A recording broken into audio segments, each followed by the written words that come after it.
No início do ano, a estratégia do governo do estado era pulverizar candidaturas em Goiânia. Quanto mais candidatos, mais possibilidade de levar a eleição para o segundo turno. Este era o raciocínio.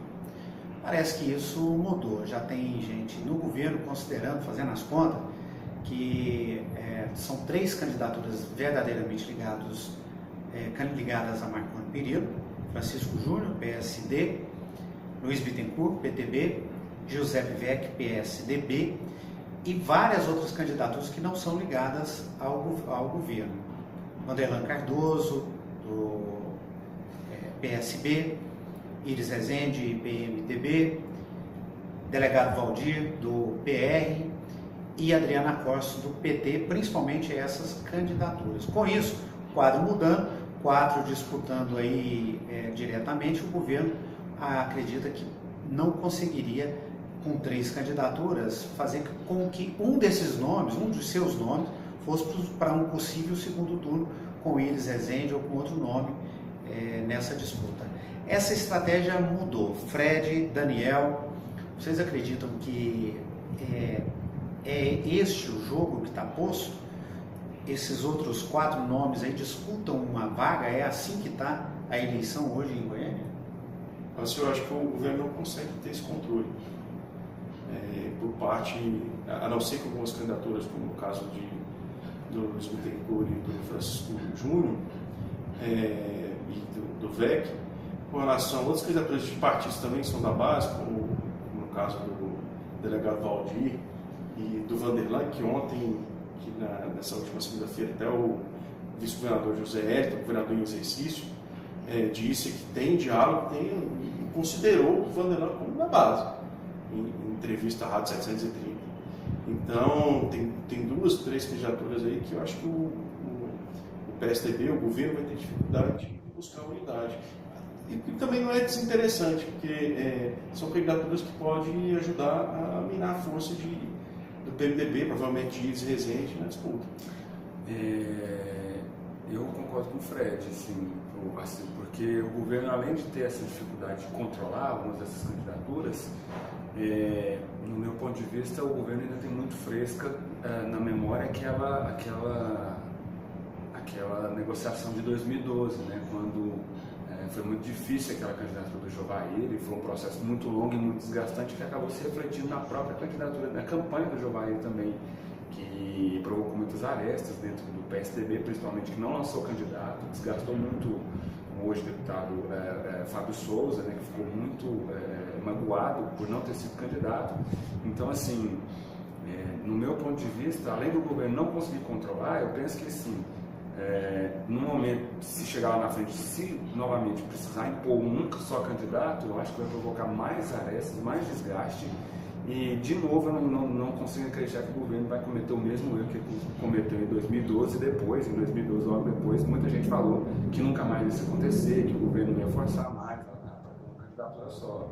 Então, eu não sei, eu vejo assim que eles falaram que não iam cometer de novo, mas já estão conversando, talvez de novo esse processo possa acontecer de novo, embora eu acho que seria novamente muito desgastante para a base do governo, para alguns aliados. Algumas questões para se considerar nessa análise toda aí. Por exemplo, Vanderlan é da base ou não é? PSB pode ser considerado da base ou não? Outra visão é o seguinte: delegado Valdir, do PR, é da base ou não é? Porque não se trata necessariamente de serem ou não candidatos ligados à base, porque os partidos PSB, PPS, junto com o Vanderlan, o PR, são partidos ligados à base de Marco Antônio Perillo. Agora, não há, o que está claro aí, a confiança do governo em relação a esses 2 nomes, principalmente. E em relação a Iris Rezende, é o adversário natural. E o curioso é que parte-se do pressuposto de que o favorito nesse caso é Iris Rezende. Está todo mundo disputando com o Iris Rezende. Isso é um pressuposto razoável para se entrar numa campanha? Acaba sendo, né, Vacil? Porque é uma figura muito expressiva que já foi prefeito por 3 vezes, por 3 mandatos em épocas diferentes. mas que nas pesquisas que a gente observa, que tem acesso ainda, tem força eleitoral, então acaba que os adversários focam no principal adversário, hoje, avaliando hoje. Né? Vale destacar que o PMDB nasce, não sei como é que vai ser o governo Temer até setembro, né? Até agosto, início das eleições, da campanha, mas o PMDB tem mais no caso, essa carta na manga, de mostrar que tem a presidência da República. Então, assim, a tendência é focar em cima desse candidato. Se é o ideal, não sei, acho que é a eleição o resultado da eleição que vai dizer.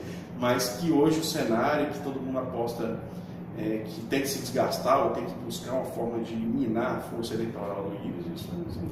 Agora, o Daniel, está todo mundo no governo federal, menos o PT. Agora, o PT é a única oposição. Mas todos os partidos dos pré-candidatos, desses que nós citamos aí, estão com um pé lá dentro do governo. Só para lembrar, tem duas outras pré-candidaturas, a gente vai falar nisso em outra oportunidade, que são do PCB e do PSDC. Mas agora a gente está considerando a base e a candidatura de Iris Rezende. Está todo mundo lá no governo, menos o PT. Vacilo, é um cenário muito curioso, até, né? Porque assim, era o contrário, né? Estava todo mundo fora, agora está todo mundo dentro da base, dentro do espectro de um governo amplo, como é o governo do Temer, que engloba praticamente todos os outros partidos. Então, assim, é um cenário que todo mundo pode se dizer que tem uma relação com o governo Temer.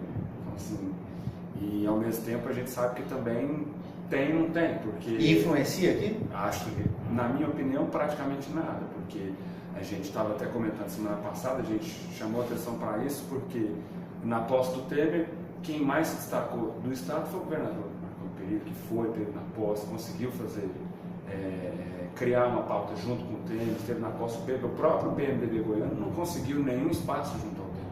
Então, se a gente pensa nesse viés de que nem o PMDB goiano conseguiu ter uma agenda, uma foto ou alguma coisa junto com o Temer nesses dias de governo Temer, o que dirá de outros partidos como o PSD, o próprio PSDB. Então, assim, eu acho que a influência nesse sentido do governo Temer, no meu ponto de vista, é próxima de zero. Mas também a gente não sabe como isso vai se desenvolver. É um governo que está começando, o governo Temer tem 5, 6 dias, e até a definição de candidaturas, tudo pode acontecer, inclusive nada, né? Que a gente sabe também que as pessoas usam esses argumentos, porque a gente tem influência junto ao governo Temer, o presidente Temer, mas que a diferença entre ter essa influência e efetivamente ela render alguma coisa, render alguma conversa, alguma influência, alguma discussão, chegar a algum assunto até ele nesse momento, em que ele está muito preocupado com o governo dele também, é outro assunto completamente diferente. Bom, eleição em Goiânia, a gente vai voltar nesse tema aqui no Pauta Goiás.